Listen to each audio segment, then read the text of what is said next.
Assalomu alaykum hurmatli kuzatuvchilar. Sun'iy intellekt texnologiyasiga asoslangan Magic School platformasining ikkinchi darsini birgalikda ko'rib o'tamiz. Hurmatli kuzatuvchilar, Magic Schoolning 5 model asosida dars rejasini tuzishni birgalikda ko'rib o'tamiz. Buning uchun biz bo'limlar orasidan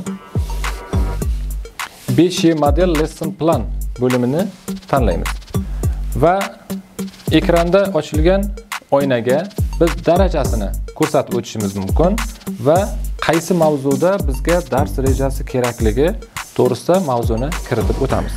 Misol uchun, sun'iy intellekt texnologiyalari mavzusida biz hozir 5 modelga asoslangan dars rejasini tayyorlaymiz.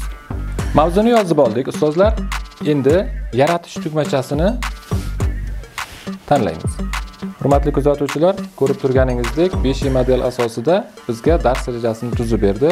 Buni biz bemalol yuklab olib, qo'shimchalarni kiritishimiz yoki o'zgartirishlarni amalga oshirishimiz mumkin bo'ladi. Mana hurmatli kuzatuvchilar, bugun sizlar bilan Magic Schoolning dars rejasi tuzish bo'yicha yana bir imkoniyatini birgalikda ko'rib chiqdik. Bugungi darsimiz yakunlandi. E'tiboringiz uchun rahmat. Bizni kuzatishda davom eting.